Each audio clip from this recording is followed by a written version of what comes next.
Hi, it's Dr. Sherri here. I'm going to take just a minute and tell you about one of my favorite functional tests called an organic acids test. I have so many people come into me and ask, what should I be taking? What nutrients do I need?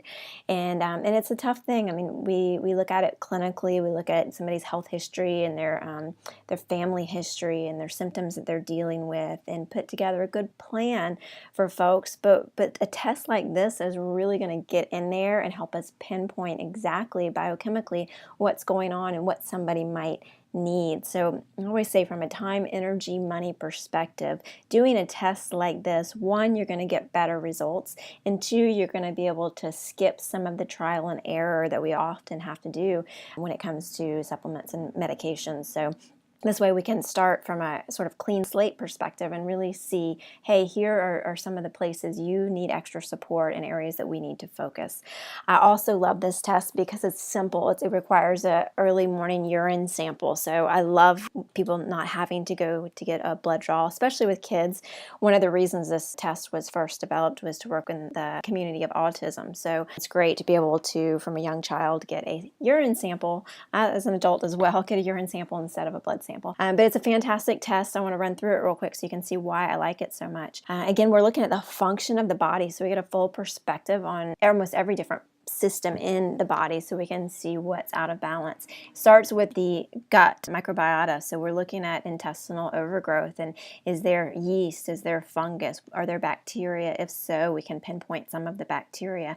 So this is really important not only for digestive health, but for overall health. I mean, we're looking at mood disorders in relation to gut. We're looking at skin issues in relation to gut. So this is really important. It's not the be-all, end-all. I will often run a digestive stool analysis if a lot of things show up here, but it definitely gives you a really good idea of what's going on. And if somebody has a ton of markers, we know that there is a clear gut dysbiosis going on with this person. This person's gut actually looks pretty good. Then on the second page here, we get to look at some interesting components of the diet and also nutrients, and that's oxalates. Oxalates are part of many different healthy foods, actually. Some people don't metabolite oxalates very well, and some people just naturally aren't able to dispose of them, so they will have problems with oxalates. And so you'll see this on this test, and you can get really specific with some diet and certain nutrients if somebody's showing up high in oxalates. Somebody that is not processing oxalates well will have things like chronic fatigue, of joint pain. We're looking at all kinds of potentially related symptoms, waking at night, skin issues, those kinds of things. So this is really important, especially when it comes to some of these odd food groups like oxalates, because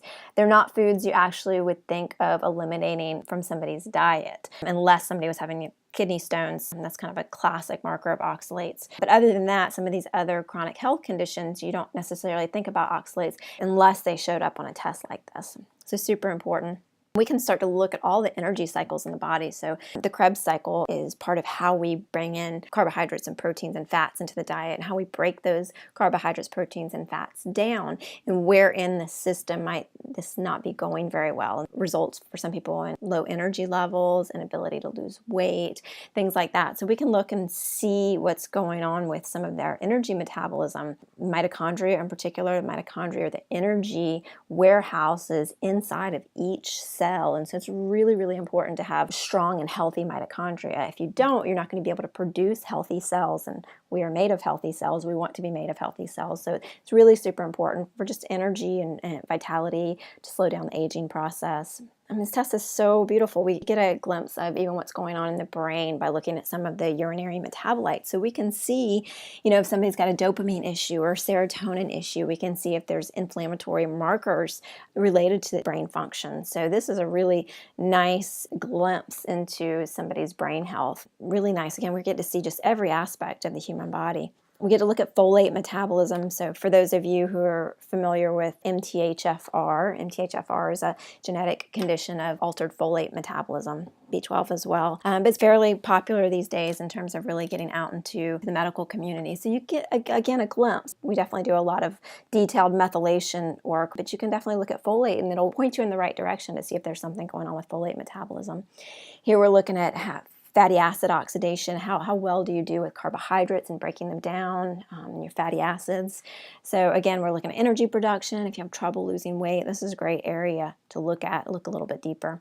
And then one of my favorite places here is the nutritional markers. So B12, B6, B5, vitamin C, CoQ10, NAC, all of these nutrients that all of us could look at individually and say, yes, I probably need that, but do we really need it? Not everybody needs all of these nutrients. So it's nice to look at, and again, we can formulate a plan and really get somebody feeling better more quickly when we can target some of these. Then we've also got a glimpse at detoxification. So we're looking at glutathione, which is one of the major antioxidants in the body, and it's really important to have high levels of glutathione. We can look at ammonia excess. So some people build up ammonia in the body, and if you've ever heard that term brain fog, ammonia, if you build up too much ammonia into the system, you will definitely have that feeling of brain fog. And so if you have it, brain fog explains it perfectly.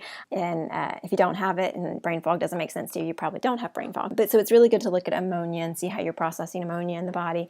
We can also, again, look a little bit at some of these other food groups, like we talked about oxalates, but also salicylates. Another bacterial marker. So we get to see how the body is detoxifying. And then we get to look at all the amino acids, and we get to look at some of the mineral metabolism markers. So it's a fantastic test. You can see how much information you can glean from a test like this. It's not that expensive. It's a simple urine test, and I really think it saves people a lot of time, energy, and money in the future, because right out of the gate, knowing which areas you need to focus on, which areas might not be that important, and you've got a very objective measurement here. Thanks. If you have any questions, please let us know. Have a great day.